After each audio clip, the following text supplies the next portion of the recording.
여자가 이렇게 약해서야 무슨 일을 제대로 할 수 있겠니? 내가 젊었을 땐 이 정도 일쯤 아무렇지도 않았어. 저도 최선을 다했어요. 그런데 왜 제 노력을 이렇게 무시하시는 거예요? 저는 가족을 위해 포기한 게 얼마나 많은데요. 노력? 그런 건 당연한 거지.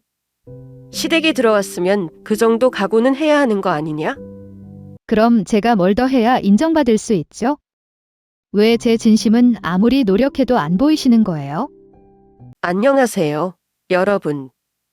혹시 어린 시절의 꿈을 떠올려 본 적 있으신가요? 오늘은 인천의 작은 골목에서 시작된 소녀의 이야기를 들려드리려고 합니다. 그녀는 가족을 위해 꿈을 잠시 접어야 했고, 다시 일어나 성공을 이루기까지 정말 많은 도전을 마주했어요. 그 이야기를 함께 들어보시죠.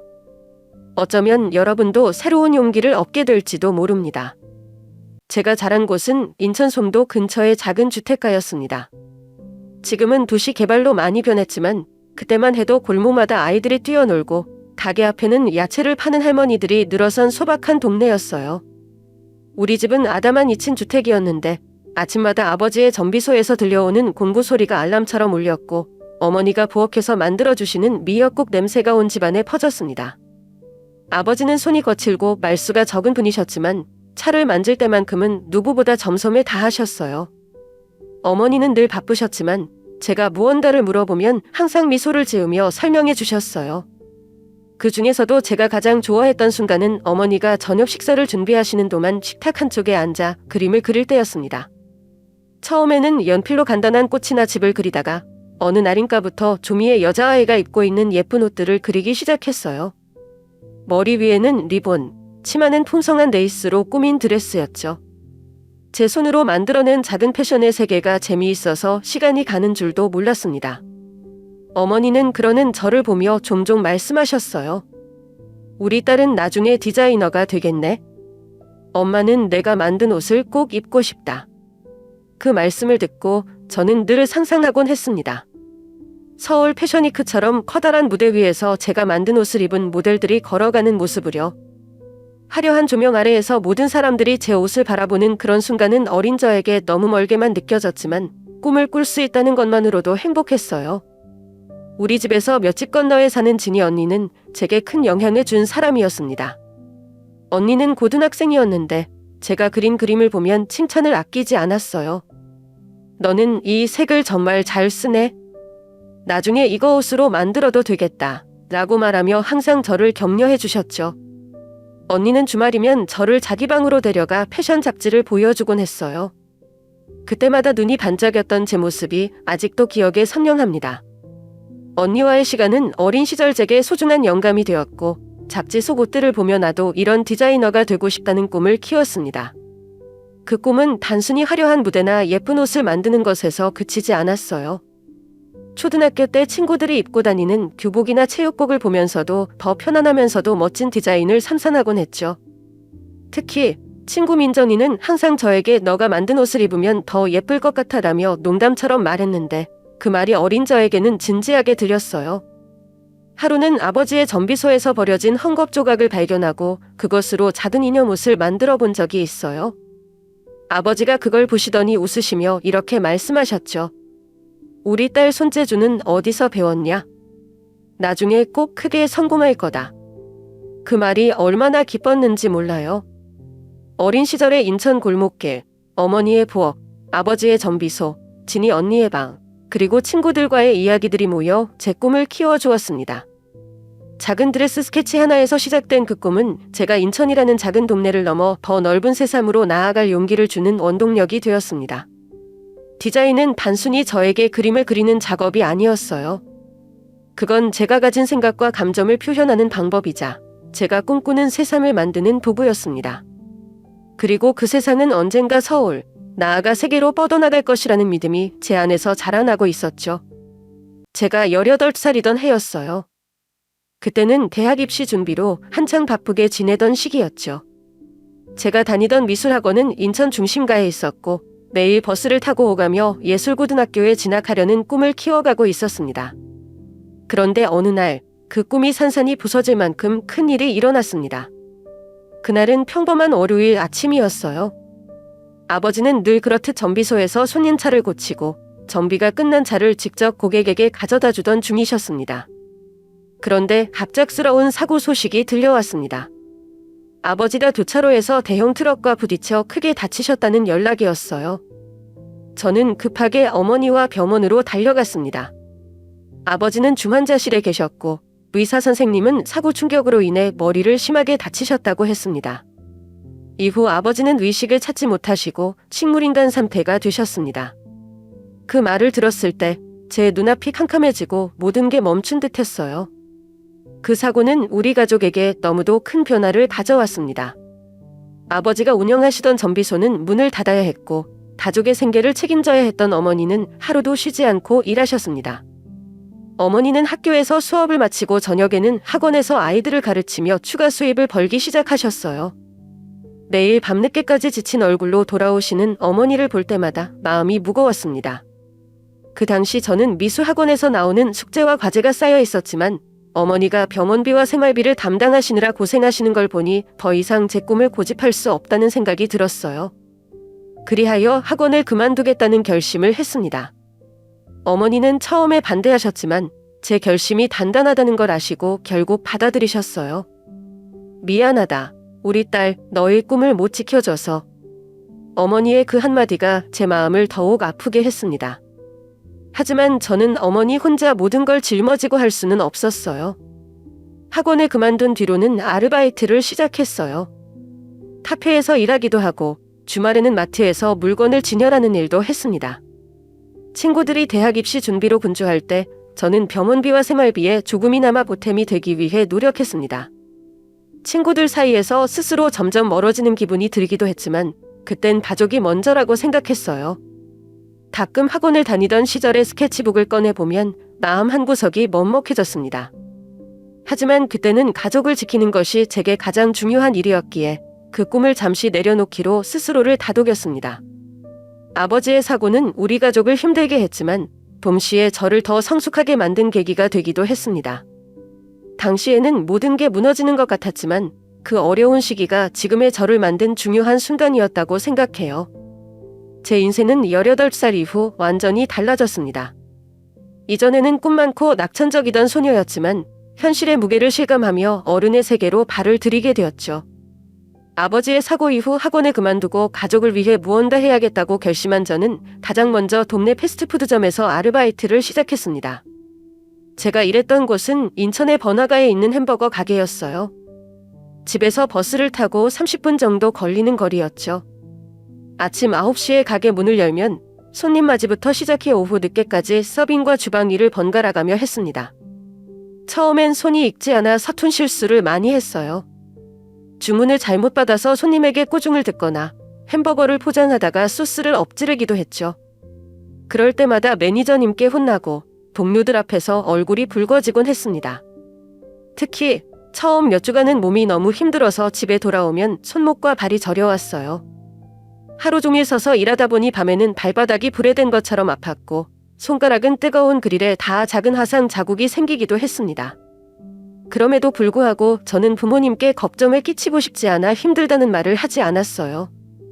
가끔 쉬는 시간에 핸드폰을 보면 친구들이 강남에서 맛집을 찾아다니거나 미술 전시회를 관람하며 찍은 사진들이 올라오곤 했어요. 그 사진들을 볼 때마다 제 마음은 찢어지는 듯했습니다. 내가 계속 그림을 그렸다면 저 전시회에 내 작품이 걸려 있었을까? 같은 생각이 머릿속을 떠나지 않았어요. 어느 날은 고등학교 동창인 수진이가 가게에 찾아왔습니다.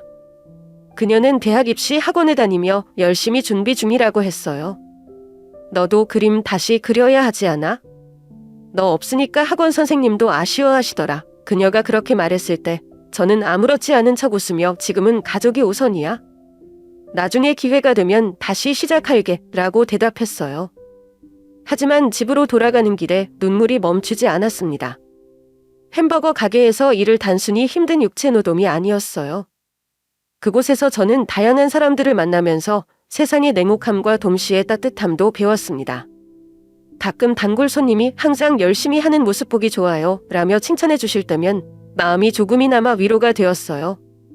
그리고 또 하나 깨달은 건 꿈을 포기한다는 것이 단순히 하고 싶은 일을 그만두는 것이 아니라 나 자신을 조금씩 잃어가는 과정이라는 것이었어요. 매일 반복되는 일상 속에서 저는 가끔 스케치북을 펼치고 손이 멈춘 연필로 하얀 종이를 바라보곤 했습니다. 그때 느꼈어요. 현실의 무게 속에서도 내 안에는 여전히 그림을 그리고 싶어하는 작은 불씨가 남아있다는 거려. 다만 그 불씨를 다시 키우기 위해서는 지금은 잠시 참고 견뎌야 한다고 스스로를 설득하며 하루하루를 보내고 있었습니다. 제가 결혼한 이후 시댁 생활은 예상했던 것보다 훨씬 더 낯설고 조심스러웠습니다. 시댁은 강남 한복판에 위치한 3층짜리 대저택이었는데 겉으로 보기엔 그야말로 모든 사람이 부러워할 만한 완벽한 가정처럼 보였어요. 시어머니는 은퇴하신 대학 교수님이셨고 시아버지는 정년퇴직 후 취미로 골프를 즐기시는 조용한 분이셨어요. 두 분의 자녀들, 즉 제 2명의 시누이들은 모두 유명 병원의 의사로 일하고 있었죠. 저는 결혼 전 저 스스로를 꽤 당당한 사람이라고 생각했어요. 대학도 나름 괜찮은 곳을 졸업했고 회사에서도 성실하게 일하며 인정받았으니까요. 그런데 시댁에 발을 들이는 순간부터 제 자신이 한없이 작아지는 느낌이 들었습니다. 결혼 후 처음으로 시댁을 방문한 날이 기억에 상명합니다. 집안은 고급스러운 가구와 예술 작품들로 가득 차 있었고 모든 것이 제자리에 정확히 놓여 있는 모습이었어요. 그런 환경이 저에게는 너무 낯설고 어색해서요. 시어머니는 깔끔하고 절도 있는 분이셨습니다. 처음 저를 보셨을 때도 환영의 말보다는 차분한 목소리로 잘 왔어요. 앞으로 잘 부탁합니다. 라고 하셨죠. 그 말에는 따뜻함보다는 경계심이 담겨 있는 것처럼 느껴졌습니다. 그런 시어머니 앞에서 저는 항상 자세를 바르게 하고 인사를 할 때도 머리를 최대한 깊이 숙이며 조심조심 행동했어요. 시아버지는 거의 말이 없으신 분이셨습니다. 거실에 앉아 신문을 읽거나 TV를 보시는 시간이 많았는데 저는 그런 모습이 한편으로는 마음 편하기도 했어요. 어색한 대화보다는 그냥 조용히 있는 게 오히려 나았으니까요. 문제는 두 시누이들과의 관계였습니다. 두 사람 모두 사회적으로 성공한 커리어 어머니였고 집에서도 항상 자신감 넘치는 태도를 보였어요. 특히 큰 시누이는 저를 볼 때마다 묘한 시선을 보내며 말끝마다 요즘은 전업주부도 자기 개발을 해야 해요. 그러니까 책이라도 좀 많이 읽으세요. 같은 말을 하곤 했습니다. 그럴 때마다 저는 속으로 나도 내 몫을 충분히 하고 있는데 왜 굳이 이런 말을 해야 할까? 라는 생각이 들었지만 겉으로는 그저 웃으며 네, 노력해볼게요. 라고 대답할 수밖에 없었습니다. 식사 시간은 항상 긴장되는 순간이었어요. 시어머니는 매번 차림새부터 예절까지 꼼꼼히 지켜보셨고 음식을 먹는 제 손동작 하나하나에 시선이 느껴질 때도 많았습니다. 젓가락을 조금이라도 이상하게 잡으면 젊은 사람이 기본은 잘해야지 라는 말씀을 하셨는데 그 순간마다 얼굴이 빨개지고 했습니다. 하지만 그런 시댁 생활 속에서도 한 가지 위안이 된 것은 남편이었습니다. 남편은 시댁의 분위기를 잘 알고 있었기에 제가 힘들어 보이면 살짝 손을 잡아주거나 괜찮아, 너 잘하고 있어 라고 작은 목소리로 격려해 주었어요. 그 말 한마디가 없었다면 저는 아마 더 힘들었을지도 몰라요. 강남이라는 화려한 동네에서 시댁 생활을 하며 저는 많은 것을 배우고 있습니다. 겉으로는 완벽해 보이는 가족도 그 안에서는 복잡한 감정과 관계가 얽혀 있다는 것을요. 물론 여전히 시어머니 앞에서는 몸이 굳고 시누이들의 시선을 마주치면 조금 위축되지만 이런 경험들이 저를 더 단단하게 만들어주고 있다는 생각을 하려고 합니다. 시댁에서의 삶을 시작하면서 가장 크게 느낀 점 중 하나는 두 시누이와의 차이였습니다. 제 두 시누이는 누구나 부러워할 만한 능력과 자신감을 갖춘 사람들이었어요. 둘 다 서울의 명문대를 졸업하고 지금은 각각 유명한 병원에서 의사로 일하고 있었습니다. 큰 시누이는 심장외과 전문의였고 작은 시누이는 소아청소년과에서 일하며 아이들 치료에 헌신하고 있었죠. 시댁에서 온 가족이 모이는 날이면 그들의 이야기는 항상 화제의 중심이 되었습니다. 큰 시누이는 최근 맡았던 복잡한 신장 수술 이야기를 열정적으로 풀어놓았고 작은 시누이는 해외 학회에 참석한 경험을 생생하게 전하며 모두의 관심을 받았어요. 그런 자리에서 저는 늘 조용히 앉아 이야기를 듣기만 했습니다. 사실 저는 그들의 이야기를 흥미롭게 들었지만 한편으로는 마치 그 자리가 저와는 전혀 상관없는 다른 세상처럼 느껴지기도 했습니다. 어머니는 시누이들의 이야기에 깊이 공감하며 칭찬을 아끼지 않으셨습니다. 우리 딸들은 정말 대단해. 이렇게 훌륭한 일을 하다니 엄마는 항상 자랑스럽다. 어머니가 그 말씀을 하실 때마다 저는 내심 축하하는 마음과 동시에 묘한 소외감을 느꼈습니다. 저 역시 나름대로 집안을 위해 노력하고 있었지만 어머니께서 저의 그런 노력을 눈치채시거나 인정해 주신 적은 거의 없었거든요. 특히 큰 시누이는 항상 자신감 넘치는 태도로 저를 약간 난처하게 만들었습니다. 예를 들어 명절 음식 준비를 하면서도 어머, 이런 것도 잘 모르세요? 저희 엄마는 이런 건 저 어릴 때 다 알려주셨는데요. 같은 말을 아무렇지 않게 하곤 했죠. 물론 큰 시누이가 아기를 가지고 한 말은 아니겠지만 저는 그럴 때마다 웃음으로 넘기면서도 속으로는 작아지는 기분이 들곤 했습니다. 작은 시누이는 비교적 말이 적은 편이었지만 그녀 역시 무언가를 이야기할 때 항상 전문성과 합신이 느껴졌어요. 저는 그런 시누이들의 모습이 부럽기도 하고 한편으로는 저와 너무 다르다는 사실에 위축되기도 했습니다. 시댁에서의 식사 자리에서는 그 차이가 더 두드러졌습니다. 어머니는 작은 시누이가 해외에서 받은 상잔을 이야기할 때마다 흐뭇한 미소를 지으시며 우리 딸 덕분에 우리 집안 이름이 더 빛나게 되었구나 라고 말씀하셨죠. 하지만 제게는 단순히 고생했겠구나 정도의 말씀이 전부였어요. 저는 어머니의 말씀이 섭섭하다기보다는 제 자신이 이 집안에서 그다지 중요한 존재가 아닌 것처럼 느껴져 마음이 무거웠습니다. 그렇다고 해서 시누이들과 사이가 나쁜 것은 아니에요. 그들도 가끔은 저를 배려하려고 노력하는 모습을 보여줬어요. 작은 시누이는 제가 처음 김장을 할 때 옆에서 방법을 알려주며 이거 처음엔 힘들어도 하다 보면 익숙해져요 라며 웃으며 격려해 주었고 큰 시누이는 제가 어색해할 때 농담으로 분위기를 풀어주기도 했어요. 하지만 저는 그들의 눈높이에 맞추는 것이 여전히 쉽지 않았습니다. 그런 경험 속에서 깨달은 건 제가 그들과 다르다는 점을 인정하고 그 차이를 너무 두려워하지 말아야 한다는 것이었어요. 시누이들은 시누이들만의 삶이 있고 저는 저만의 자리에서 제 방식대로 노력하며 살아가고 있다는 걸 스스로 납득하려고 했습니다.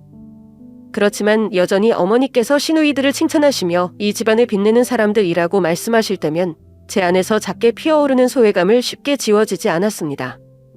그 감정을 다스리기 위해 저는 집으로 돌아온 후 남편과 소소한 이야기를 나누며 위로를 받곤 했습니다. 남편은 늘 제 편이 되어 너도 충분히 잘하고 있어. 어머니는 그저 자랑하고 싶으신 거야 라고 말해주었죠. 그해 겨울은 유난히 추웠습니다. 결혼 후 처음으로 맞는 김장 날이었는데 시어머니께서 올해는 대가족이 모두 먹을 수 있도록 500포기나 담그시겠다고 하셨죠. 그 말을 듣고 저는 이걸 정말 다 하실 수 있을까? 라는 생각이 들었지만 그저 웃으며 도와드릴게요 라고 말했습니다. 시어머니께서는 기특하다는 말 한마디 없이 아침 일찍 와야 한다. 준비할 게 많으니까 라고 하셨고 저는 김장 당일 아침 일찍 강남시댁으로 향했습니다. 도착했을 때는 아직 돔이 트지 않은 시간이었어요. 시어머니는 이미 마당에 배추를 쌓아놓고 절인 배추를 하나씩 씻고 계셨습니다. 저는 얼른 앞치마를 두르고 시어머니 곁에서 재료를 정리하기 시작했어요. 그런데 시간이 지나도 두 시누이의 모습은 보이지 않았습니다. 어머니께 물어보니 큰 시누이는 병원에서 급한 수술이 있어서 못 온다고 했고 작은 시누이는 해외 학회 준비로 바쁘다며 미리 말씀드렸다고 하셨죠. 그때 저는 솔직히 조금 서운했어요. 저도 제 일이 있고 남편과 함께할 시간이 필요했지만 그래도 시어머니 말씀이라면 당연히 참석해야 한다고 생각했거든요. 하지만 시누이들은 각자의 이유로 김장에 빠질 수 있다는 점이 불공평하게 느껴졌습니다. 그날 하루 종일 저는 거의 쉬지도 못하고 손을 움직였습니다. 배추에 소금을 뿌리고 물을 갈아 속재료를 만들고 양념을 버무리는 모든 과정이 저 혼자 하는 것처럼 느껴졌습니다. 시어머니는 중간중간 지시를 하셨지만 직접 도와주시기보다는 저를 감독하는 느낌이 강했어요. 그러다 보니 어느새 손은 차가운 물에 젖어 터지고 허리는 뻐근해서 제대로 서 있을 수도 없었죠. 점심시간이 되어 김밥 몇 줄로 간단히 끼니를 때우면 시어머니께 손이 너무 아파요. 잠시 쉬어도 될까요? 라고 여쭈었더니 어머니께서는 김자는 체력을 키우는데 좋은 일이야. 이런 걸로 힘들다 하면 어떻게 큰일을 할 수 있겠어? 라고 말씀하셨어요. 그 말을 듣고 저는 그저 고개를 끄덕이며 다시 자리로 돌아갔지만 속으로는 억울함이 커져갔습니다. 김장을 다 마친 후에는 손이 너무 아파서 젓가락도 제대로 잡을 수 없었고 몸은 축 처져 집으로 돌아왔습니다. 그날 밤부터 몸이 으슬으슬 죽더니 결국 열이 나서 며칠간 병원에 입원해야 했습니다. 남편은 걱정스러운 얼굴로 다음번엔 그렇게 무리하지 말고 못하겠으면 못한다고 말씀드려라고 했지만 저는 말없이 고개를 저었습니다. 시어머니의 반응이 두려워서였죠. 병원에서 퇴원한 후 시댁에 들렀을 때 어머니께서는 제 상태를 물어보시지도 않고 이렇게 말씀하셨어요. 여자가 이렇게 약해서는 무슨 일을 제대로 하겠니? 내가 젊었을 때는 이 정도는 아무것도 아니었어. 그 말을 듣는 순간 마음 한구석이 텅 비는 느낌이 들었습니다. 내가 이렇게까지 노력했는데도 인정받지 못한다는 생각에 눈물이 나올 것 같았지만 억지로 참았어요. 대신 그날 이후로 저는 마음속으로 결심했어요. 누군가의 인정을 받으려고 애쓰는 것보다 내가 옳다고 생각하는 방향으로 살아가야겠다고요. 그날의 김자는 제게 많은 교훈을 남겼습니다. 억울함도 있었고 체력적으로 힘든 순간도 많았지만 저를 지키는 방법을 배우는 과정이었다고 생각해요. 그리고 그날 이후로 저는 누군가가 저를 인정하지 않더라도 스스로를 인정하고 격려할 줄 아는 사람이 되려고 노력하기 시작했습니다. 결혼 후 첫 가족 식사를 준비하던 날은 아직도 잊을 수 없습니다. 시어머니께서 이번 주말에 온 가족이 모이니까 내가 불고기를 준비해보렴이라고 말씀하셨을 때 저는 긴장도 됐지만 잘해보고 싶다는 마음이 더 컸습니다. 불고기는 시댁에서 중요한 날 자주 먹는 메뉴라는 걸 알았기 때문에 조금이라도 잘못되면 안 된다는 생각에 며칠 전부터 레시피를 찾아보고 연습까지 했습니다. 그날 아침 저는 강남시댁으로 일찍 갔습니다. 마트에서 신선한 소고기와 양념 재료를 사와서 부엌에 들어가자마자 요리를 시작했어요. 사실 불고기를 만드는 건 간단할 거라고 생각했지만 양념을 얼마나 해야 적당한 맛이 날지 감이 잘 안 잡혔어요. 그래도 맛을 보며 최선을 다해 준비했습니다. 온 가족이 다 모인 식사 자리에서 불고기를 산이 올릴 때 저는 속으로 살짝 기대하고 있었습니다. 맛있게 드셔주시면 좋겠다는 생각이었죠. 시어머니께서 젓가락으로 불고기를 집어 한 입 드셨을 때 저는 긴장된 얼굴로 어머니의 반응을 기다렸습니다. 하지만 어머니께서는 천천히 삼키시더니 무심한 목소리로 말씀하셨어요. 좀 짜네. 작은 시누이가 만들었으면 더 맛있었을 거야. 그 말이 제 가슴에 콕 박히는 느낌이었습니다. 저는 순간 아무 말도 하지 못하고 그저 억지로 미소를 지으며 다음번엔 더 신경 쓸게요 라고 말했습니다. 하지만 제 마음은 이미 한없이 작아져 있었습니다. 그 자리에 있던 남편이 살짝 제 손을 잡으며 괜찮아. 다음엔 더 잘하면 되지 라고 조용히 위로해 주었지만 그 말도 위안이 되지는 않았어요. 작은 시누이는 어머니의 말을 듣고 그저 웃으며 어머님, 제가 다음엔 한번 만들어 볼게요 라고 말했는데 그 태연한 모습이 부러우면서도 한편으로는 더 서운하게 느껴졌습니다. 식사가 끝난 뒤 어머니께서는 남은 불고기를 냉장고에 넣으며 다시 한번 말씀하셨습니다. 다음번에는 짠맛을 좀 줄이고 고기를 더 부드럽게 만드는 게 좋을 것 같아. 작은 시누이한테 물어봐서 레시피를 배워봐. 저는 그 말을 들으며 내가 아무리 노력해도 어머니의 기준에는 항상 부족하겠구나 라는 생각이 들었어요. 하지만 이런 상황에서 감정을 드러내는 건 어머니와의 관계를 더 어렵게 만들 것 같아서 그저 고개를 끄덕이며 주방을 정리하기 시작했습니다. 집으로 돌아오는 길에 남편이 말했습니다. 어머니가 원래 표현을 좀 직설적으로 하셔서 그렇지. 내가 얼마나 노력했는지 다 아실 거야. 하지만 저는 그 말을 쉽게 받아들일 수 없었습니다. 제가 느낀 서운함은 단순히 맛에 대한 평가 때문이 아니라 그 자리에서 제 노력이 인정받지 못한 듯한 기분 때문이 있으니까요. 그날 이후로 저는 시댁에서의 음식 준비에 더 신경을 쓰게 되었고 작은 시누이에게 요리를 배우는 척하며 어머니가 좋아하시는 맛을 알아가려고 노력했습니다. 하지만 제 마음 한구석에서는 항상 질문이 떠올랐어요. 왜 이렇게까지 해야만 할까? 나도 나름 최선을 다하고 있는데 왜 인정받지 못할까? 결혼 후 오랜 시간 동안 저는 시댁과의 관계 속에서 항상 조심스럽고 스스로를 억누르며 살아왔습니다. 하지만 어느 순간 이렇게 살다가는 제 자신을 잃어버릴 것 같다는 두려움이 들었어요. 그러던 중 남편과 함께 집 앞 공원에서 산책을 하며 진지하게 제 마음을 털어놓았습니다. 나 다시 디자인 공부를 하고 싶어. 어렸을 때부터 간직했던 꿈인데 이제는 그냥 포기하고 싶지 않아. 남편은 잠시 고민하는 듯하더니 웃으며 이렇게 말했어요. 당연히 해야지. 내가 행복해야 나도 행복해. 그날 이후 저는 서둘러 저축해둔 돈을 꺼내어 서울에 있는 작은 패션 학원에 등록했습니다. 학원은 홍대 근처에 있었는데 처음 교실에 들어갔을 때 학생들 대부분이 20대 초반이라는 것을 보고 솔직히 위축되었어요. 하지만 시간이 지날수록 나이보다는 열정과 실력이 더 중요하다는 걸 깨달았습니다. 수업이 끝난 후에는 밤늦게까지 학원 작업실에 남아 패턴을 연습하거나 인터넷에서 트렌드 자료를 찾아보며 시간을 보냈습니다. 처음에는 서툴렀지만 제 손끝에서 하나씩 만들어지는 작품들을 보며 점점 자신감이 생기기 시작했어요. 몇 개월 후 남편과 상의한 끝에 작은 온라인 쇼핑몰을 시작하기로 했습니다. 초기에는 손바느질로 만든 가방과 스카프 같은 소품들을 판매했어요. 제가 디자인한 물건들이 한두 개씩 팔릴 때마다 남편과 함께 박수를 치며 기뻐했던 기억이 납니다. 그러던 어느 날 제 쇼핑몰이 SNS에서 입소문을 타기 시작하면서 매출이 급격히 늘어나기 시작했어요. 점점 더 많은 주문이 들어오자 혼자 감당하기 힘들어졌고 저는 용기를 내어 첫 번째 직원 한 명을 고용했습니다. 그리고 몇 년 후 명동에 제 첫 오프라인 매장을 열 수 있었습니다. 오픈 첫날 남편과 함께 매장 앞에서 리본을 자르던 순간은 아직도 제 인생에서 가장 행복했던 기억 중 하나로 남아 있어요. 매출이 늘어나면서 저는 더 많은 직원들을 고용하고 사업을 확장할 수 있었습니다. 그러다 마침내 매출이 50억 원을 돌파했을 때 시어머니의 태도가 눈에 띄게 변하기 시작했습니다. 이전에는 제가 하는 일에 관심을 보이지 않으셨던 어머니께서 이제는 우리 며느리가 이렇게 성공했다며 주변 분들에게 저를 자랑스럽게 소개하셨습니다.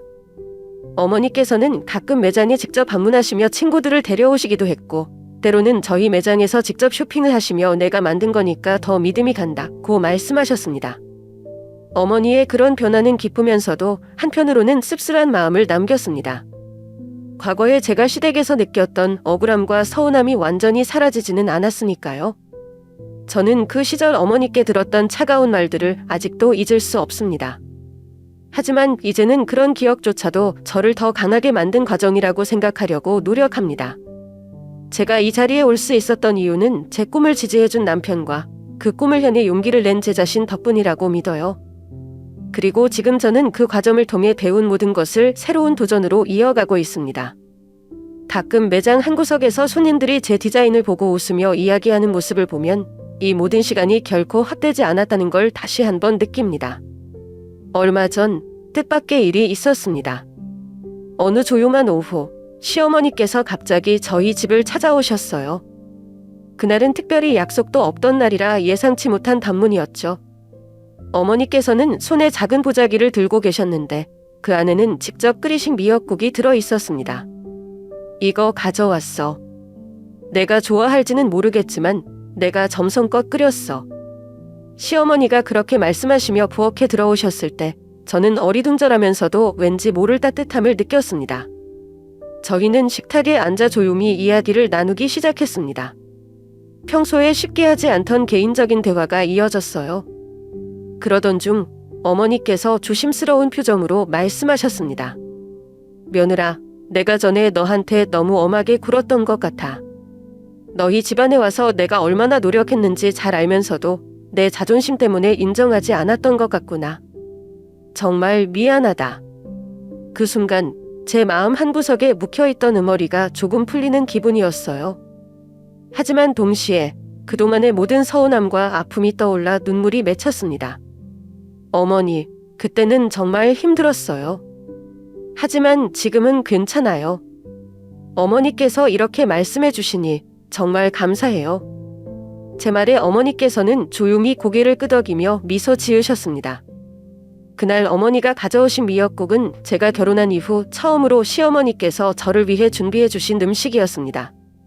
그 맛은 짠맛도 단맛도 아닌 묘한 감정이 담긴 따뜻한 맛이었어요. 어머니의 사과가 모든 상처를 완전히 없애주지는 않았지만 제게는 큰 위로가 되었습니다. 이제는 제가 걷고 있는 길이 더욱 명확해졌습니다.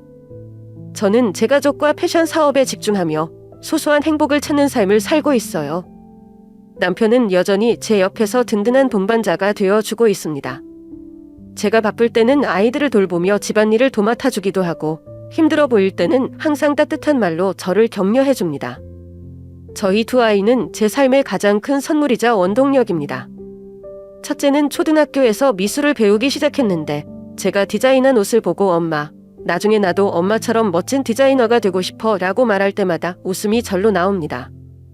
둘째는 아직 어려서 엄마 품을 좋아하는 아이지만 그 수수한 웃음만으로도 하루의 피로가 다 사라질 만큼 큰 위로를 줍니다. 요즘은 매일 아침 커피 한 잔과 함께 하루를 시작하며 이렇게 생각합니다. 행복은 거창한 성공이나 누군가의 인정을 통해 얻어지는 게 아니야. 지금 이 순간의 평화와 나를 둘러싼 사람들의 미소 속에서 충분히 찾을 수 있어. 예전에 시어머니께 인정을 받고 싶어서 애쓰던 제 자신을 떠올리면 이제는 그런 강박에서 자유로워졌다는 것이 느껴집니다. 누군가의 칭찬이 없어도 저는 제 자신을 스스로 살아낼 수 있는 사람이 되었습니다. 앞으로도 더 큰 목표를 이루고 싶다는 욕심은 여전히 있지만 그 목표는 저를 더 행복하게 만들기 위한 과정일 뿐입니다.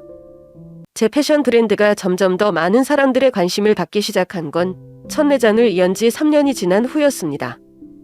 명동 매장에서 판매한 미니멀리즘 스타일의 컬렉션이 젊은 층 사이에서 큰 인기를 끌면서 브랜드의 이름이 조금씩 알려지기 시작했죠. 제 옷은 특별히 화려하지도 않았고 고급 브랜드처럼 비싸지도 않았어요. 대신 심플하면서도 세련된 디자인, 그리고 무엇보다 실용성을 강조한 점이 소비자들에게 크게 어필했던 것 같아요. 그러던 어느 날 서울 강남에 위치한 유명한 패션 잡지사에서 연락이 왔습니다. 이번에 젊은 디자이너들을 조명하는 특집 기사를 준비 중인데 인터뷰에 응해주시겠어요? 라는 제안이었어요. 처음에는 너무 떨렸지만 남편의 격려에 힘입어 용기를 냈습니다. 인터뷰를 계기로 브랜드는 더 많은 주목을 받게 되었고 곧이어 한 방송사에서 저를 초청해 성공한 여성 디자이너의 삶을 조명하는 프로그램에 출연해달라고 요청했습니다. 방송 촬영 날 조명이 켜지고 카메라가 제 얼굴을 비췄을 때 저는 잠시 긴장했지만 곧 마음을 가라앉히고 제가 걸어온 이야기를 담담히 풀어냈습니다.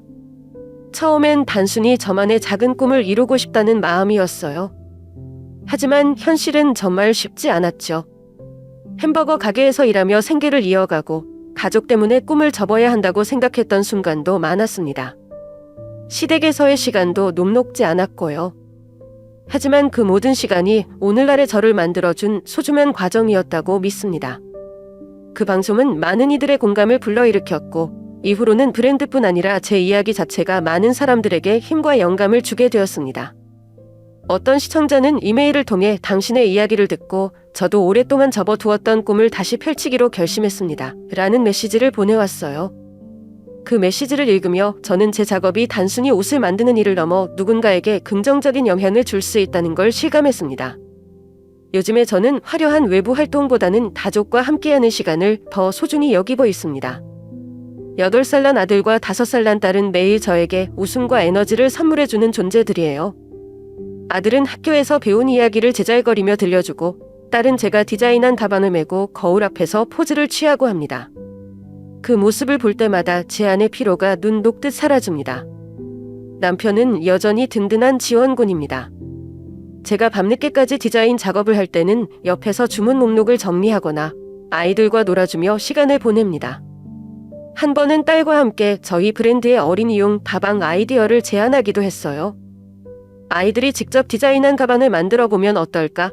라는 그의 말에서 시작된 프로젝트가 실제로 진행되어 아이들도 함께 참여하며 즐거운 추억을 만들었습니다. 저희 가족의 저녁 시간은 늘 평화롭습니다. 간단한 식사를 함께하고 다 같이 거실에 모여 애니메이션 영화를 보거나 하루 동안 있었던 일들을 나누는 게 일상이 되었죠. 어느 날 아들이 갑자기 묻더군요. 엄마는 유명한 사람이잖아. 왜 집에서 더 쉬지 않고 계속 일해요? 그 질문에 저는 웃음을 터뜨리며 대답했습니다. 엄마가 일하는 건 유명해지고 싶어서가 아니야.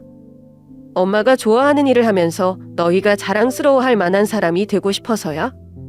그리고 엄마도 하고 싶은 걸 해야 행복할 수 있단다.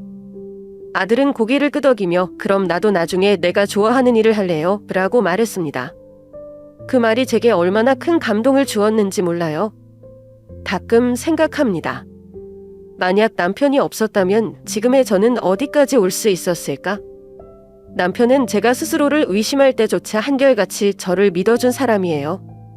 처음 결혼했을 때부터 지금까지 그는 항상 제 곁에서 저를 응원하며 어려울 때마다 힘이 되어 주었습니다. 제가 처음 온라인 쇼핑몰을 시작했을 때를 떠올리면 아직도 마음이 뭉클해요. 낮에는 학원에서 디자인 수업을 듣고 밤에는 상품 포장을 하며 하루가 어떻게 지나가는지도 모를 만큼 바쁘게 살던 시절이었죠. 그때 남편은 퇴근 후 지친 몸을 이끌고 주방에 서서 저 대신 저녁을 준비해주고 아이들과 놀아주면서 제가 제 일에 몰두할 수 있도록 도와줬어요. 가장 기억에 남는 순간은 사업 초기에 큰 재정적인 어려움을 겪었던 어느 날입니다. 주문량은 많아졌지만 재료비와 운영비가 감당이 안 될 만큼 늘어나면서 저는 혼자 사무실에서 울음을 터뜨리고 말았어요. 내가 이걸 감당할 수 있을까? 아니, 내가 잘하고 있는 걸까? 라는 생각에 자책감이 밀려왔던 순간이었죠. 그때 남편이 사무실로 들어와 제 옆에 앉더니 조용히 말했습니다. 괜찮아. 너무 걱정하지 마. 가게가 잘 안 돼도 우리가 함께 있잖아. 그리고 난 내가 충분히 잘 해낼 거라고 믿어. 그 말 한마디가 제게 얼마나 큰 힘이 되었는지 모릅니다. 저는 남편의 믿음을 배신하지 않겠다는 다짐으로 다시 일어나 사업을 이어갔습니다. 남편의 존재는 단순히 가족이 든든한 가장이 아니라 제 삶의 가장 큰 응원군이자 조력자라는 점에서 특별합니다. 그는 저에게 꿈을 계속 꿀 용기를 준 사람입니다.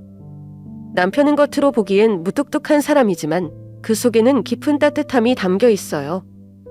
그는 특별히 로맨틱한 이벤트를 계획하는 사람은 아니지만 가끔 예상치 못한 순간에 저를 놀라게 하고 감동을 줍니다.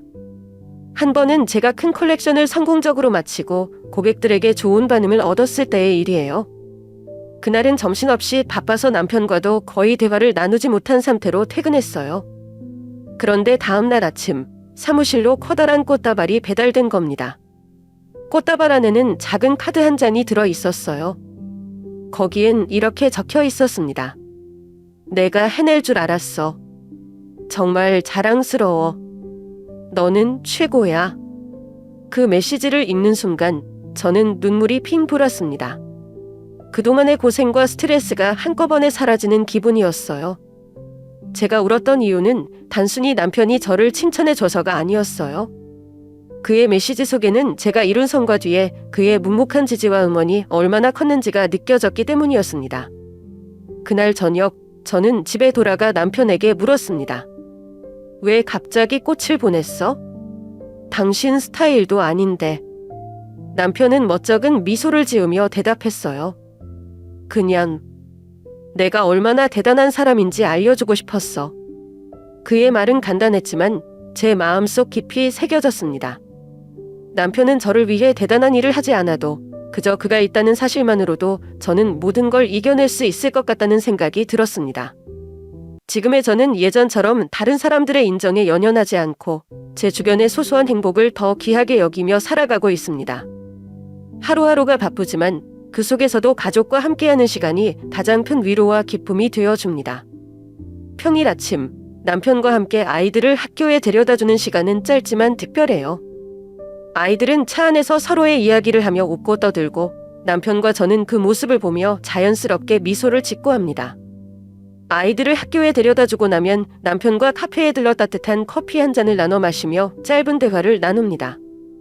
그 시간이 저에게는 하루를 시작하는 에너지가 됩니다. 주말이면 저희 가족은 한강공원으로 나가요. 아이들은 자전거를 타고 남편과 저는 그 뒤를 천천히 걸으며 대화를 나눕니다. 때로는 돗자리를 펴고 함께 도시락을 먹으며 한강의 바람을 즐기기도 해요. 이런 소박한 일상 속에서 저는 비로소 마음의 평화를 느낍니다. 시어머니와의 관계도 예전보다 많이 좋아졌습니다. 어머니께서 완전히 변하신 것은 아니지만 지금은 제 노력을 인정해 주시고 가족의 일원으로 저를 더 받아들여 주시는 느낌이에요. 가끔은 어머니께서 저를 꼭 안아주시며 정말 고맙다. 내가 이렇게 우리 가족을 잘 돌봐줘서 너무 감사해라고 말씀하실 때도 있습니다. 예전 같았으면 당연하게 넘겼을 말들이 지금은 제게 큰 위로와 보람으로 다가옵니다. 사업은 여전히 바쁘지만 그 와중에도 저는 제 오랜 꿈을 다시 떠올리곤 합니다. 제가 처음 패션을 시작했을 때의 열정과 목표는 여전히 제 안에 남아 있어요. 최근에는 특히 중년 여성들을 위한 패션 브랜드를 만들어 보고 싶다는 생각이 강해졌습니다. 제가 이 아이디어를 떠올리게 된 건 저희 매장을 찾는 손님들 중 많은 분들이 나이와 관계없이 멋지고 자신감 있게 보이고 싶어 한다는 걸 알게 되면서부터였어요. 나이에 맞는 옷이라는 틀에 갇히기보다 자신을 더 아름답게 표현할 수 있는 옷을 입고 싶어 하는 분들이 많았죠. 그래서 저는 밤마다 스케치북을 꺼내 새로운 디자인을 그리기 시작했습니다. 우아하면서도 편안한, 그리고 여성들이 어떤 나이에서든 자신을 자랑스럽게 느낄 수 있는 그런 옷을 디자인하고 싶었어요. 남편은 제 아이디어를 듣고 기뻐하며 말했어요. 당신이라면 꼭 해낼 수 있을 거야. 그리고 당신의 옷은 많은 사람들에게 큰 힘이 될 거야. 지금은 아직 첫걸음 단계지만 이 새로운 브랜드가 언젠가 많은 여성들에게 자신감을 선물할 수 있기를 꿈꾸고 있습니다. 제가 스스로를 다시 찾아갔던 여정처럼 이 브랜드가 누군가에게는 새로운 시작을 열어줄 수 있기를 바라고 있어요. 앞으로도 제 가족과 꿈을 위해, 그리고 저를 믿어주는 모든 사람들을 위해 저는 한 걸음씩 나아가려고 합니다. 행복이란 결국 스스로를 사랑하고 내가 사랑하는 사람들과 함께 그 시간을 즐길 때 찾아온다는 걸 깨달아니까요. 이 소박하지만 풍요로운 행복을 많은 사람들과 나누는 것이 이제 제 새로운 목표입니다. 가끔 늦은 밤, 아이들이 잠든 모습을 바라보며 저는 조용히 생각에 잠깁니다. 거실 소파에 앉아 있으면 남편의 규칙적인 숨소리가 방에서 들려오고 두 아이가 서로 기대어 자는 모습이 떠오릅니다. 그런 순간 제 마음속 깊은 곳에서 자연스럽게 감사의 마음이 피어오릅니다. 제가 지금 이 자리에 있을 수 있는 이유는 무엇보다도 가족 덕분입니다. 특히 남편은 제 인생에서 가장 든든한 동반자였어요. 그는 항상 저를 믿어줬고 제가 스스로를 의심할 때조차 너는 해낼 수 있어 라고 말하며 저를 일으켜 세웠습니다. 사업 초기에 어려움을 겪고 눈물 흘리던 날, 그는 묵묵히 제 곁에서 저를 안아주었고 그 작은 위로가 얼마나 큰 힘이 되었는지 모릅니다. 저는 이제 알게 되었습니다. 행복이란 우리가 꿈꾸던 모든 것을 이루는 것이 아니라 이미 내 곁에 있는 것들을 소중히 여기고 감사하는 마음으로 하루하루를 살아가는 것이라는 거려. 아이들과 함께하는 일상은 더없이 소중합니다.